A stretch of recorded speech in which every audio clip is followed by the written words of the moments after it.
काबुल में हुए आत्मघाती हमले में तकरीबन अब तक 150 से ज़्यादा लोग घायल हैं और तकरीबन 100 से ज़्यादा लोग इसमें मारे गए हैं।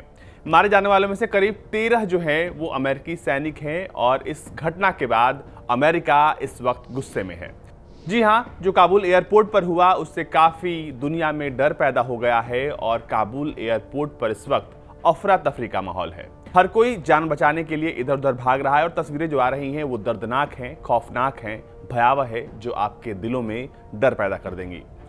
काबुल एयरपोर्ट पर बीते कुछ हफ्तों से लगातार लोग जो हैं वहां से निकलने के लिए बैठे हुए थे, बिना खाए बिना पिए कुछ भी वो लगातार वहां पर बैठे थे। लेकिन इसके बाद जब ऐसी घटनाएं हो रही हैं तो अब जो जिंदगी है वो अफगानिस्तान में और मुश्किल हो गई है।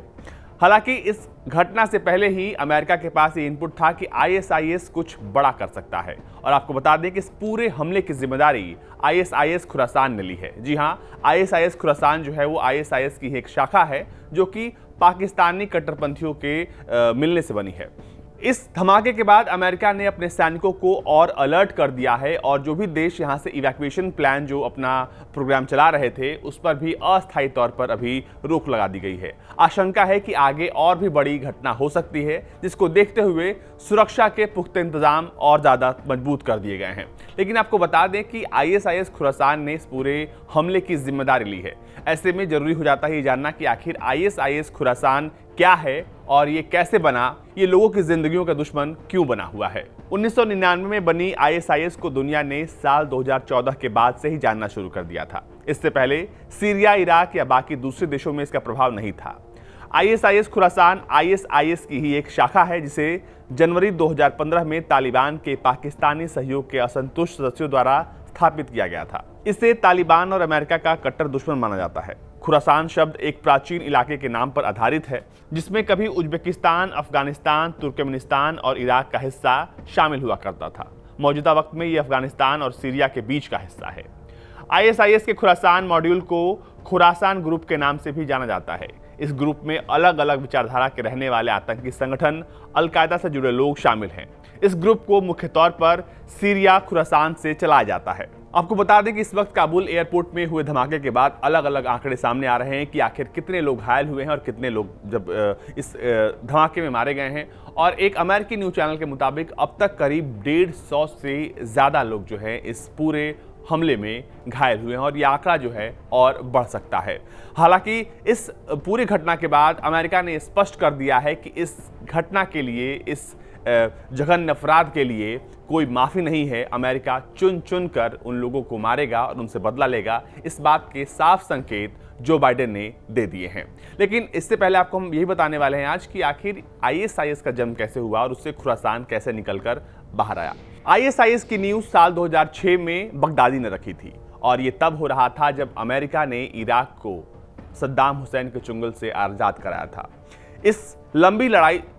इस लंबी चली लड़ाई के बाद इराक पूरी तरीके से बर्बाद हो चुका था और अमेरिका जो था अपना मिशन पूरा कर चुका था। लेकिन उसके बाद यहाँ के जो छोटे मोटे गुट थे वो अपना प्रभाव जमाने में लगे थे। इस बीच इन्हीं गुटों में से एक था बगदादी, जो कि एक छोटे से गुट का प्रमुख था। उस वक्त उसके पास कोई बड़ा प्रभाव नहीं था, पैसे की कमी थी, उसके पास तमाम संसाधन नहीं थे और तब से इसने तैयारी शुरू की। और अब जो संगठन बाहर निकल कर आ रहा है वो दुनिया का एक खूंखार संगठन है जिसका नाम है आईएसआईएस। उस वक्त में बगदादी अलकायदा इराक का प्रमुख हुआ करता था। वो 2006 से ही इराक में अपनी जमीन तैयार करने में लगा था और तब इसके पास पर्याप्त संसाधन नहीं थे। दरअसल अमेरिकी सेना 2011 में जब इराक से लौटी तब तक वो इराकी सरकार को बर्बाद कर चुकी थी। सद्दाम मारा जा चुका था, इंफ्रास्ट्रक्चर पूरी तरीके से तबाह हो चुके थे और सबसे बड़ी बात यह है कि वो इराक में खाली सत्ता छोड़ गए थे। संसाधनों की कमी के चलते तब बगदादी ज्यादा कामयाब नहीं हो पा रहा था। हालांकि इराक पर कब्जे के लिए तब तक उसने अलकायदा इराक का नाम बदलकर आईएसआईएस यानी कि इस्लामिक स्टेट ऑफ इराक रख दिया था। बगदादी ने शुरुआत में सद्दाम हुसैन के फोर्सेस से उनके कमांडर्स, उनके सेना के सैनिकों को अपने साथ शामिल किया और इसके बाद उसने शुरू किया हमला सबसे पहले पुलिस पर, चेक पॉइंट्स पर, रिक्रूटिंग सेंटर्स पर और तमाम ऐसे प्रमुख जगह जहां से वो इराक पर अपना प्रभाव जमा पाए, उसने वहां पर हमला करना शुरू कर दिया। फिर भी बगदादी ज्यादा कामयाब इराक में नहीं हो पाया। अपनी नाकामयाबी की वजह से निराश होकर बगदादी ने सीरिया का रुख किया। सीरिया तब गृह युद्ध झेल रहा था। अलकायदा और फ्री सीरियन आर्मी वहां के दो सबसे बड़े गुट थे। पहले 4 साल तक सीरिया में भी बगदादी को कोई बड़ी कामयाबी नहीं मिली। उसके बाद फिर से उसने अपने संगठन का नाम बदलकर ISIS यानी कि Islamic state of Iraq and Syria कर दिया। जून 2013 को फ्री सीरियन आर्मी के जनरल ने पहली बार सामने आकर दुनिया से अपील की थी कि अगर उन्हें हथियार नहीं मिले तो वो बागियों से अपनी जंग 1 महीने के भीतर हार जाएंगे। इस अपील के हफ्ते भर के अंदर ही America, Israel, Jordan, Turkey, Saudi Arab और कतर ने फ्री सीरियन आर्मी को हथियार, पैसे और ट्रेनिंग की मदद देनी शुरू कर दी।